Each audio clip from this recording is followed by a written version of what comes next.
Merci à tous de votre fidélité d'écoute à notre Web TV, Afro Web TV émettant depuis les États-Unis. Vous pouvez également nous joindre également sur le www.afrowebtv.com/live si vous avez manqué notre émission.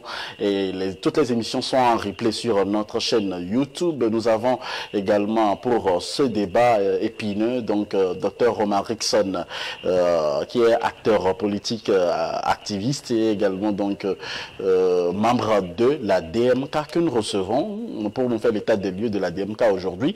Alors, nous avons également M. Yampapou Yambouama, président d'une association IADA et membre de la société civile et analyste politique, nous, tous deux qui nous font l'honneur également donc de nous donner leur temps. Et tout ce que nous devons faire de nous, de notre côté, c'est également donc de partager cette émission avec les uns et les autres. Bien de choses également à tous et à chacun de vous qui essayez également de contribuer de près ou de loin. Pour vous qui essayez encore une fois de nous appeler sur le +1 319 462 89 79. Vous pouvez appeler également par WhatsApp ou également sur la ligne directement si vous êtes du côté des États-Unis. Mesdames, Messieurs, nous abordons également une autre partie donc, de notre émission Avis de la diaspora qui concerne la rencontre de Monseigneur Kpodro avec les Africains à Paris. Est-ce que les objectifs de cette rencontre ont été atteints, Dr Omar Rickson? Oui, avant de répondre à votre question, j'aimerais préciser deux choses. J'aime être dans le vrai. Je ne suis pas invité ici en tant que représentant de DMK. J'ai été invité en tant que Omar Rickson à l'Oignon. Première chose. Je suis membre de la DMK. C'est une réalité. Mais je ne suis pas invité en tant que représentant de la DMK. Et donc, s'il y a certaines personnes qui vont dans ce domaine, je demande de votre part, en tant que journaliste, de les recadrer. Première chose. Deuxième chose, quand l'auditeur précédent vient de me dire qu'il y a plusieurs personnes qui disent la même chose, et ça, c'est la vérité, c'est ridicule. Quand il avait dit que la Terre était ronde, l'Église catholique qui dirigeait le monde entier avait été d'avis contraire. Et pourtant, c'est Galilée qui était proche de la vérité. La vérité ne se trouve pas avec une règle de 3. On dit que, OK, 2 plus 2, il y a une personne qui dit que c'est 4. Il y a 1 milliard de personnes qui disent que c'est 5. Et donc, puisque c'est 1 milliard de personnes qui disent que c'est 5, 5 est vrai pour 2 plus 2. Ce n'est pas comme ça qu'on trouve la vérité. Et j'aimerais préciser cela. Maintenant, revenons à la question que tu viens de poser. Oui. Est-ce que les objectifs de la DMK sont atteints? La DMK est allée à Paris avec le prélat pour parler à la communauté togolaise vivant en Europe et aussi profiter de cela pour parler aux Africains. Parce que désormais, le problème du Togo, dans une certaine mesure, c'est aussi le problème de tous les pays africains, parce qu'il y a des prédateurs qui viennent prendre nos ressources. Et donc, la réunion, tout le monde l'a vu à la télévision, comment on dit sur les réseaux sociaux, c'était plein, l'hôtel était plein à craquer. Les règles de distanciation étaient respectées, et pourtant, c'était plein. Donc, les gens étaient venus, Monseigneur Kpodro a passé son message, les gens ont fait leur contribution, on a appris les uns. Après cela, Monseigneur Kpodro est allé en ville, il a fait une marche, il a encore interpellé les autorités françaises. Maintenant, il y a quelqu'un qui me dit qu'il est panafricain et qu'appeler la France au secours, c'est peinant. La France est le problème. Si nous savons que quand M. Faure Gnassingbé a dit qu'il a gagné l'élection, il y a beaucoup de choses qu'il ne pouvait pas faire jusqu'au jour où il a été reçu à l'Élysée par Emmanuel Macron. Et il a présenté ça comme acte de sa victoire. Et donc, le problème, c'est à Paris. Et donc, Monseigneur Kpodro peut aller à Paris. Et quand il est allé à Paris, il n'est pas allé demander pardon à monsieur, comment on dit, il n'est pas allé supplier monsieur Macron. Il est allé lui cracher la réalité. Et après, il a été reçu sur la télévision France et Afrique 24. Docteur Omar Rickson, j'ai juste une question pour vous relancer. Est-ce que Monseigneur Kpodro a été reçu à l'Élysée? Est-ce que Monseigneur Kpodro, en partant en France, a dit à quelqu'un qui va être reçu à l'Élysée? Vous venez de nous dire que cracher la vérité à Macron, c'est ça? Comment est-ce qu'on peut cracher la vérité? Je ne sais pas. C'est pourquoi je pose la question de savoir s'il a été reçu et pour qu'il puisse discuter, pour qu'il puisse dire en fait face à face à Macron les vérités. Je ne pense pas que quand le ministre, comment on dit, quand l'autre ministre du Mali et quand le président du Mali avait parlé l'autre fois de la France, Macron a répondu, mais il n'était pas allé, les deux là n'étaient pas allés à l'Élysée. Le ministre malien n'était pas allé à l'Élysée le président du Mali n'était pas à l'Élysée avant de parler, pourtant Macron a attendu, il a répondu. Et donc, nous ne sommes pas dans un monde qui est comme ça. Nous sommes au XXIe siècle. Tu peux parler là où tu es et le monde entier écoute. Et donc, M. Podro n'avait pas dit aux gens qu'il va en France pour se faire recevoir par Emmanuel Macron. En politique, on parle de Malstein. Ça veut dire quoi? Avant de faire un truc, tu poses des balises. Tu dis que voici ce que je vais faire.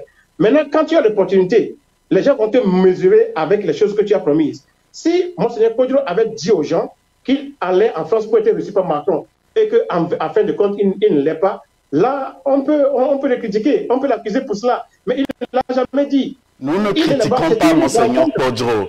Docteur Omarikson, je ne critique non plus Monseigneur Podro. Nous voulons savoir, je pose la question de savoir, puisqu'on n'a pas eu les images en bonne et due forme, on n'a pas eu un reportage en bonne et due forme concernant donc, par exemple, la rencontre de Monseigneur Podro avec les Africains, sinon avec les Togolais. Si on envoyait par exemple, chacun prend son téléphone faire du live et autres, si par exemple on voyait par exemple un média, sinon un média africain du côté de Paris, ou soit Africa 24, passer par exemple les images en reportage, on pourra savoir d'autres informations qui pourront découler de cette rencontre. C'est pour ça qu'on demande de nous donner des éclairages sur les situations. Africa 24 a reçu Monseigneur Podro. Et les images sont là. Justement, oui, on a eu ces images. Oui. Alors, monsieur Mpapou Yambouam, Monseigneur Podro était donc à Paris le week-end, je dirais, oui, le week-end dernier, et puis il a été reçu sur Africa 24. Comment appréciez-vous les réponses donc données par Monseigneur Podro durant cette interview? D'abord, je suis désolé parce que je n'ai pas suivi son passage à Africa 24, donc je pense qu'il est bon de ne pas juger des choses que tu n'as pas personnellement suivies. Cependant, par rapport donc à votre question sur les objectifs, s'ils sont atteints ou pas, comme je le dis, je crois qu'il n'y a pas eu suffisamment de communication de la part de la DMK avant, par exemple, leurs activités justement à Paris, et pour qu'on puisse savoir au départ quels étaient effectivement les objectifs et juger ensuite pour voir si, au regard des activités qui ont été menées, si les objectifs ont été atteints ou pas. Donc à ce sujet également, je n'ai pas beaucoup d'éléments pour effectivement dire si les objectifs ont été atteints. Cependant, je voudrais quand même revenir par rapport à l'introduction que Dr Omarikson a faite à l'entrée donc de cette deuxième partie de l'émission, notamment par rapport au dernier auditeur. Il dit que l'auditeur a dit, j'allais dire le téléspectateur, a dit que parce que deux personnes ont dit la même chose et ça veut dire que c'est eux qui ont raison. D'abord, ce n'est pas ce que le téléspectateur a dit.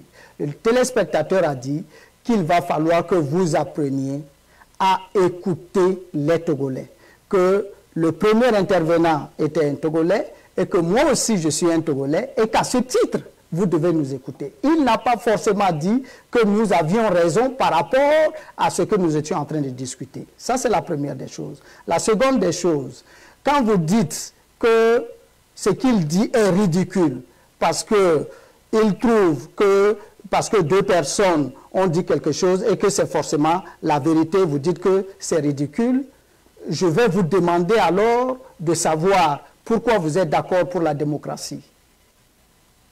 Parce que dans les règles démocratiques, on parle de majorité. Lorsqu'on va, par exemple, aux élections, il y a une majorité qui a opté pour quelqu'un. Mais cette majorité ne veut pas dire forcément que alors c'est elle qui a raison alors. Donc, je crois qu'il y a de ces contradictions, des choses que vous prenez pour des réalités, pour des connaissances qui n'en sont pas des connaissances. Comme par exemple, quand vous dites à l'autre aussi, et au téléspectateur Wadja, qu'il est forcément quelqu'un de unir parce que Desmond Tutu, qui serait à vos yeux un célèbre personnage, a dit que dans une période de dictature, quelqu'un qui se montre neutre se met du côté donc de la dictature. Mais je voudrais vous rappeler que quelqu'un de plus célèbre que lui, notamment Nelson Mandela, a dit que voilà, l'ennemi des autres ne sont pas forcément nos ennemis.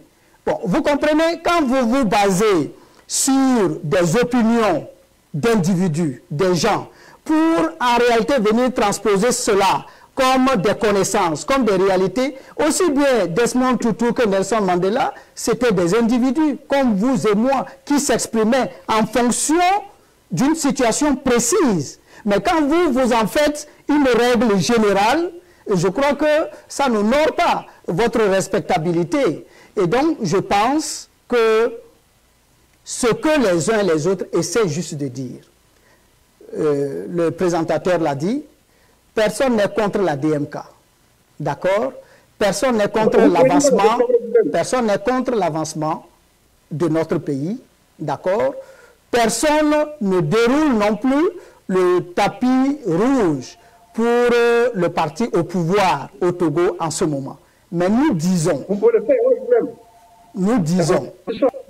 que effectivement la situation par rapport donc aux élections est tournée. Nous disons que jusqu'à aujourd'hui, la DMK échoue à plusieurs niveaux.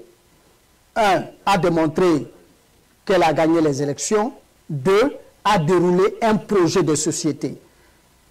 Lorsque le premier téléspectateur a posé ces questions, elles sont restées non répondues. Et ça ne m'étonne pas. Depuis que nous nous rencontrons ici à cette émission, les mêmes questions ont été toujours posées, mais n'ont jamais trouvé de réponse. Lorsqu'on vous pose les questions sur, par exemple, quel est votre projet de société, vous avez entre-temps cité la revalorisation des salaires, etc.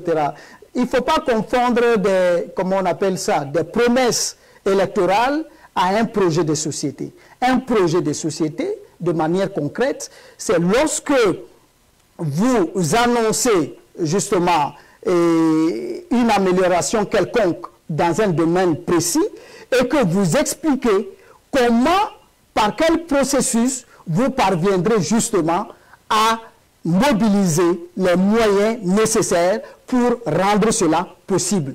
Il ne s'agit pas de venir dire que, bon voilà, nous, si on prend le pouvoir, nous allons augmenter les salaires, nous allons faire les routes. C'est la même chose que tous les autres partis politiques font. Or, la question, justement, du premier téléspectateur, c'était de savoir quel est ce qui vous différencie fondamentalement.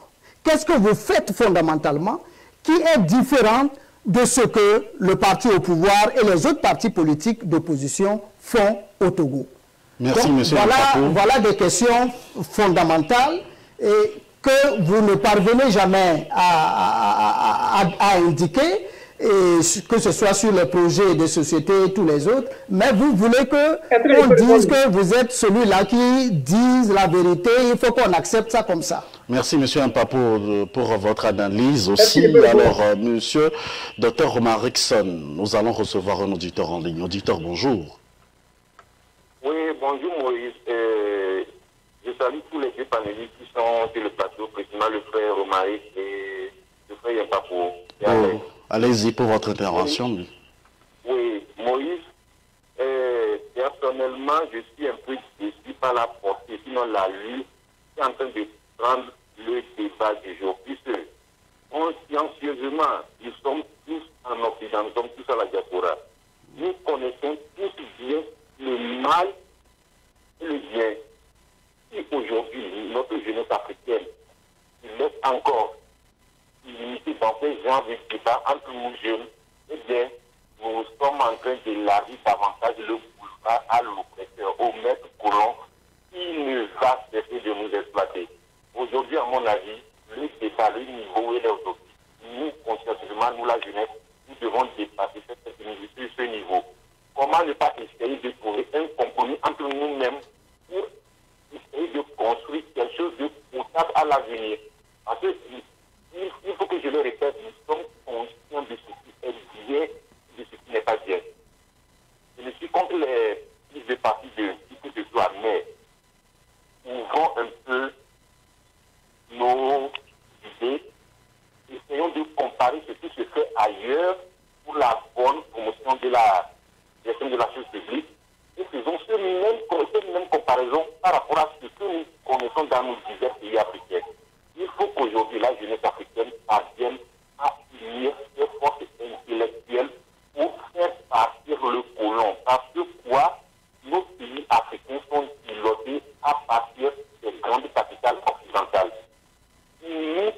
Nos pays africains, Moïse, il faut qu'aujourd'hui les deux frères-là comprennent, que ce soit le frère Omari et le frère Yempapou, je les demande vivement de faire un examen de mémoire, un examen de conscience, d'éviter de s'enfoncer intellectuellement comme je suis en train de le voir. Parce qu'il faut qu'ils s'enfoncent. Je souhaite plutôt qu'ils parviennent à trouver des idées positives que nous connaissons ici, qui peuvent aider à promouvoir la démocratie africaine.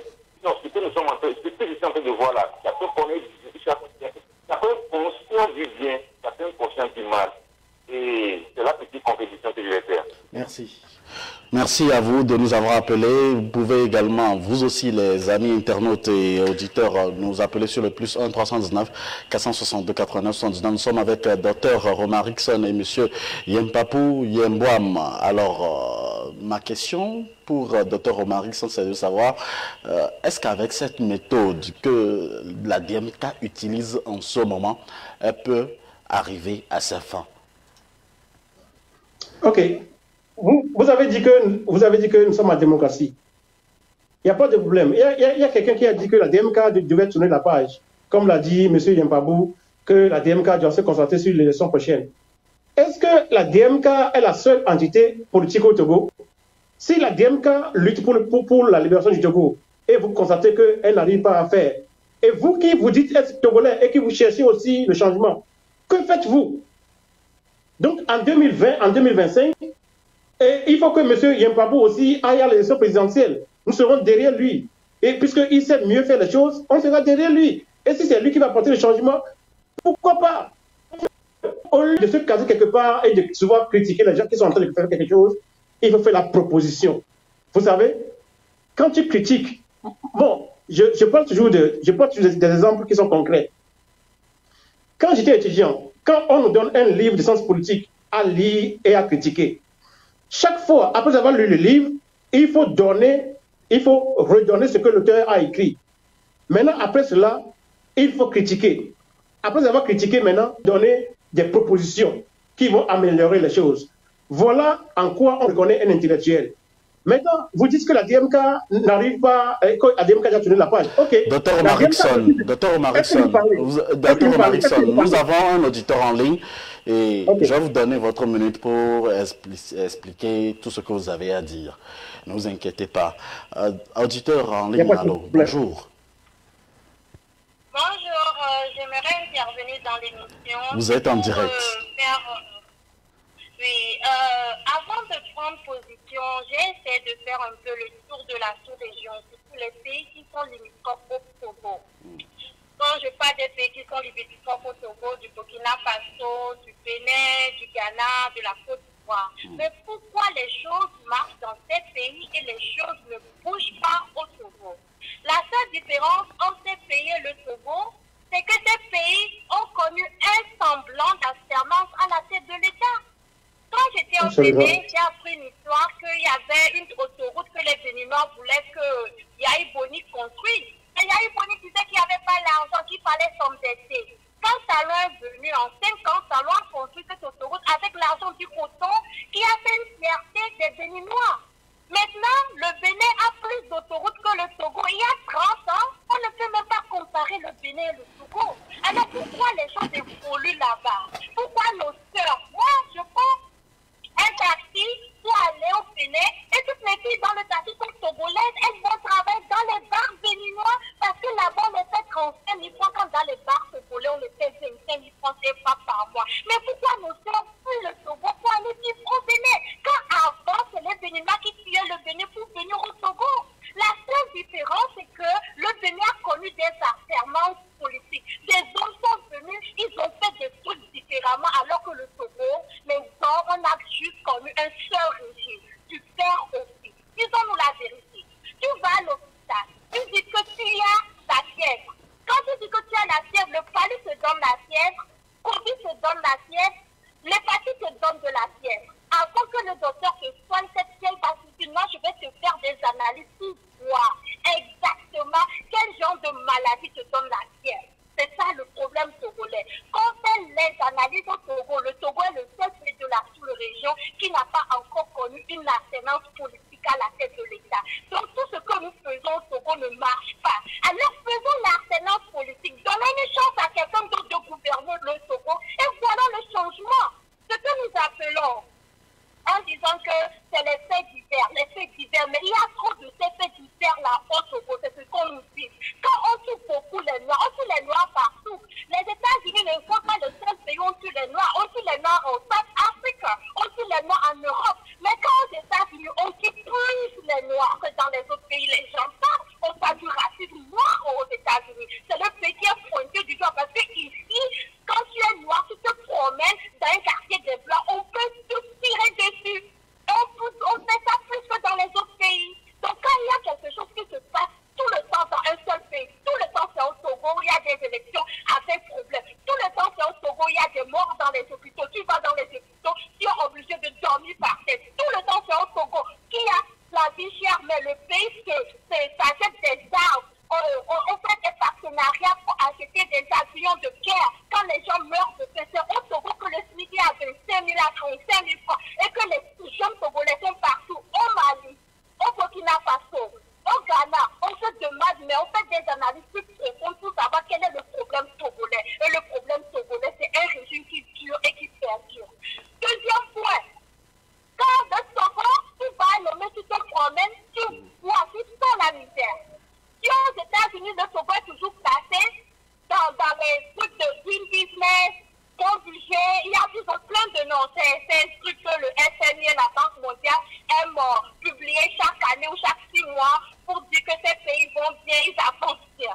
Tu te demandes, mais si le pays, il y a autant de gens qui souffrent, comment le Togo arrive à se positionner dans des rangs, de très bons rangs, quand les choses ne marchent pas au pays. Et quand tu fais, si tu commences à avancer, tu apprends qu'on peut payer pour être positionné à des très bons niveaux. Donc, on souffre au pays, mais le Togo, on est prêt à donner de l'argent au plan pour qu'on dise qu'on est bien dans une business, que tout dernièrement, tout le monde a dit que c'est une supercherie, que le Togo a un bon budget. Quand le gouvernement, il y a les gens, des ministres qui n'ont pas de ministère. Moi, on dit que le budget est bon. Comment un ministre qui n'a pas de ministère a pu avoir un budget? Et on voit les ministres, le ministre du sport.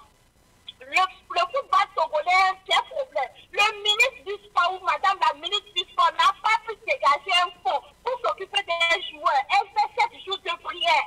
7 jours de prière, c'est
Encore une minute. Si le Togo n'avance pas dans la sous-région, c'est parce que le régime qui est en place fait tout pour empêcher cet avancement. C'est ça le problème togolais. La DMK n'est pas le problème togolais.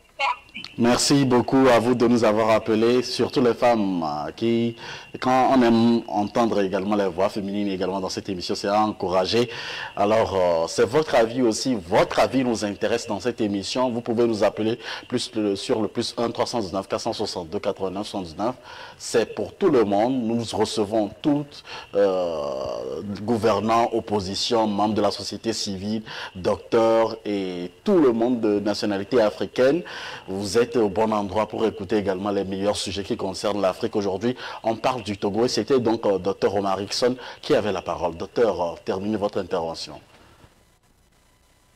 Non, j'aimerais dire que la DMK a été formée en coalition de partis politiques et d'associations de la société civile pour aller participer à l'élection et gagner. La DMK l'a fait. Elle est allée à l'élection avec le vieux président de 80, il était âgé de 91 ans à ce temps-là.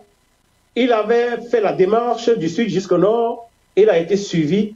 La DMK a été votée majoritairement au Togo. Maintenant, comme nous le savons, et n'étant pas en démocratie, le régime en place a encore confisqué la victoire du peuple togolais. Maintenant, la DMK doit se renaître en tant qu'entité de lutte pour reconquérir le pouvoir qui lui a été octroyé le 22 février 2020 dans les urnes par le peuple togolais. Et donc la DMK est sur cette démarche-là. Elle se bat tant bien que mal. Si une personne sait mieux le faire, la personne peut se lever et prendre la place de la DMK et nous serons heureux. L'essentiel pour moi je le dis toujours, l'essentiel pour moi, c'est la libération de la terre de mes aïeux. Que ce soit la DMK, que ce soit l'ANC, que ce soit M. Yepambou, que ce soit l'autre monsieur, ça ne me dit rien. L'essentiel est que le Togo change et que mes concitoyens aient à manger et à se soigner tous les jours. Maintenant, il y a certains qui prennent certaines positions. Il y a un fameux journaliste togolais qui défendait tout ce que le régime l'a fait. Nous tous, nous avons vu comment il avait fini. Si ce dont les gens parlaient, si les choses ont été installées, je suis sûr qu'aujourd'hui, il sera encore en vie. Mais puisqu'il défendait toujours les positions néfastes de ce régime, il a été frappé par ça et il a péri. Et ça fait pitié de voir des choses comme ça. Et, monsieur Agbenga, je vais vous donner un exemple. Ouais, mais je voudrais vous poser une question. Est-ce que vous sentez que je ne suis pas neutre ou je défends le gouvernement togolais? Pour que vous puissiez vous-même vous dire, quelle que soit votre position. Je ne parle pas de vous. Je comprends, je connais le grand fait dont vous parliez. Je voudrais, devant tous les téléspectateurs, pour que vous puissiez affirmer, est-ce que je ne sais pas d'être neutre, ou soit je défends une position ou d'une autre? Tu es journaliste et tu es dans la neutralité. C'est le professionnalisme. Merci. Ça, c'est bon. Je ne parle pas du tout. Je vais vous donner un exemple. Quand j'ai commencé par travailler, j'ai enseigné dans les lycées, dans les universités, la politique internationale. Je suis allé faire le cours quelque part dans un lycée. Le professeur titulaire avait décidé qu'on va faire un projet et qu'on va réaliser ça au Togo. Encore consistait le projet. Voici le projet. On voulait créer, en allemand on dit ça TOP, on voulait créer un fonds, comme ça les jeunes élèves et étudiants vont aller recueillir des fonds auprès des industriels allemands. On va financer les vieilles au Togo qui ont perdu leur mari. Parce que je leur parlais des mamans du Togo. Les femmes togolaises sont des femmes ingénieuses, c'est des femmes qui travaillent. Mais quand elles perdent le mari, elles sont là seules à nourrir les enfants et à les envoyer à l'école, ce qui fait que souvent les enfants restent à la maison. Donc, on avait cotisé. Le fonds était plein à un moment. Mais quand il fallait aller au Togo réaliser le projet, les Allemands m'ont dit que mon frère, tu as fait un très bon projet, nous sommes d'accord avec toi. On avait même impliqué l'église évangélique allemande dedans. On avait récolté des fonds dans les églises allemandes pour aller aider les femmes veuves au Togo. Mais les Allemands ont dit que s'ils font ça au Togo, à cause du système politique de notre pays, ils n'auront pas la chance, la liberté d'aller faire le suivi du projet. À cause de ça, on a détourné mon projet au Ghana. Or, je l'ai fait pour que les femmes togolaises qui ont perdu leur mari puissent avoir un fonds de commerce pour pouvoir nourrir leurs enfants et les envoyer à l'école. Voilà comment fonctionne le Togo. Aussi longtemps qu'il n'y a pas comment dire, la liberté sur le plan juridique et sur le plan physique, aucun investisseur étranger ne viendra au Togo. Quand j'étais encore au Togo, EADEMA faisait amener au Togo des petits Européens qui disaient être des investisseurs, qu'on a dit qu'ils vont investir, Fonia Singbe a perpétué cela jusqu'à aujourd'hui. Les gens viennent, ils partent. Mais aucune entreprise n'est créée. Monsieur Benga, si le Togo est libre, moi aujourd'hui, je peux me lever, je vais à la banque, je vais à la Deutsche Bank, je peux prendre jusqu'à 150 000 euros. Et avec ça, je peux créer une entreprise au Togo. Si j'emploie ne serait-ce que 10 personnes, ces personnes vont sortir de la grande misère, de la grande pauvreté. Voilà de quoi il s'agit. Nous luttons pour que la justice soit établie au Togo, afin que les Togolais de l'extérieur puissent revenir, investir et employer leurs concitoyens pour que la misère soit réduite. C'est de quoi il s'agit. Voilà pourquoi la DMK lutte. Voilà. Merci, Dr Omarikson. Demain avec nous sur votre télé Afro-Web TV. Retrouvez les analystes politiques pour donner les différents points de vue sur des sujets de l'heure chaque mercredi à 11h et chaque samedi à partir de 11h Central Time sur Afro-Web TV. Pour participer, appelez-nous ou envoyez-nous des messages par WhatsApp sur le +1 319 462 89 79. Toutes les émissions